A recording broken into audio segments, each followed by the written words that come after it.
चलिए मेरे भाई, आज हम फिर ऊंचाई दूरी के क्वेश्चंस लिए हैं जो कि इंपॉर्टेंट क्वेश्चंस हैं यूपी बोर्ड एग्जाम के लिए।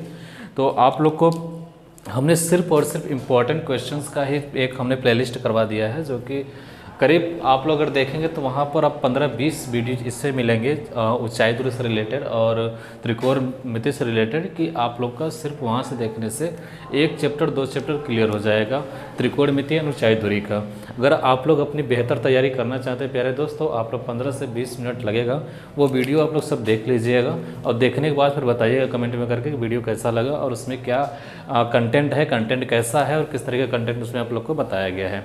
चले आइए हम इस क्वेश्चन को सॉल्व करते हैं प्यारे दोस्त। ये क्वेश्चन क्या लिया गया है, यहाँ पर देख रहे हैं, कह रहा है एक समतल जमीन पर खड़ी मीनार की छाया उस स्थिति में 40 मीटर अधिक लंबी हो जाती है जबकि सूर्य का उल्टांश 60 से घटकर 30 हो जाता है। कह रहा है कि एक मीनार है, उसकी एक छाया बन रही है।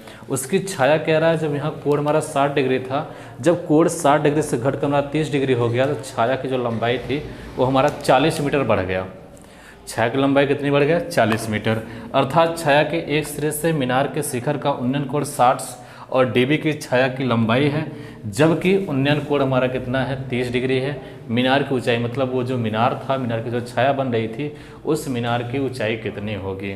चलिए आइए प्यारे दोस्त, सबसे पहले क्वेश्चंस को हम लोग फिगर बनाएंगे। हम लोग जानते हैं अगर फिगर बन गया इस क्वेश्चन का ऊंचाई दूरी का, तो आप लोग इसे आसानी से सॉल्व कर सकते हैं। चलिए आइए सॉल्व करते हैं। सबसे पहले फिगर मान लिए मीनार है, ये क्या है प्यारे दोस्त? मीनार है।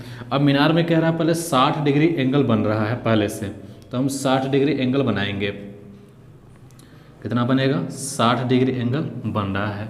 अब कह रहा है 60 से घटकर 30 हो जाता है। जब घटेगा तो इसका एंगल क्या होगा? बढ़ेगा। 60 से घटकर कितना हो जाता है प्यारे दोस्त? इसका कितना हो जाता है आप लोग का? 30 हो जाता है मेरे दोस्त। कितना हो जाता है? 30 हो जाता है। तो इसकी जो छाया की लंबाई है वो बढ़कर कितनी हो जाती है? 40 मीटर हो जाती है।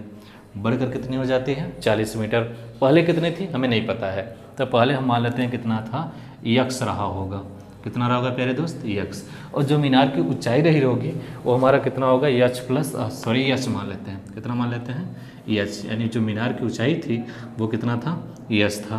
तो यहाँ से अगर टोटल दूरी कितना हो जाएगा? 40 प्लस यक्स हो जाएगा।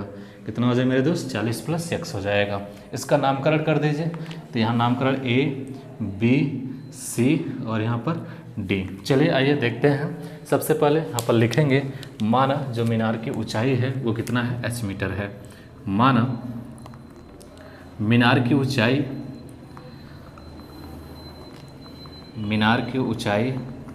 कितना है प्यारे दोस्त? h मीटर है।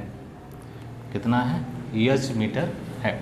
अब यहाँ पर देखा जाए तो समकोण त्रिभुज ABC में, समकोण त्रिभुज ABC में, अगर ABC में देखें हम लोग तो क्या देखने को मिल रहा है?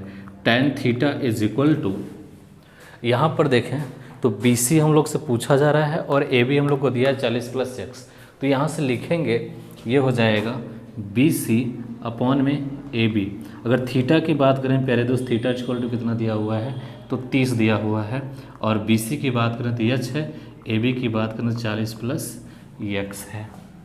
ठीक है। अब यहाँ से इसका क्रॉस मल्टीप्लाई कर सकते हैं आप लोग, तो मल्टीप्लाई करेंगे h, ये हो जाएगा 40 प्लस x।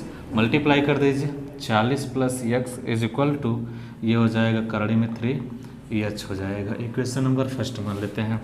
पुनः अगर समकोण त्रिभुज चलेंगे DBC में चलेंगे प्यारे दोस्त, तो आप लोग को मिल जाएगा समकोण त्रिभुज DBC में क्या मिल जाएगा वहाँ से?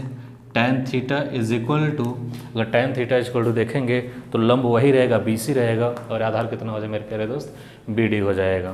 तो यहाँ से लिखेंगे BC अपॉन में BD, और tan थीटा का मान कितना है प्यारे दोस्त? 60 डिग्री है। BC का मान कितना है? h है। BD का मान कितना है? 40 प्लस x है।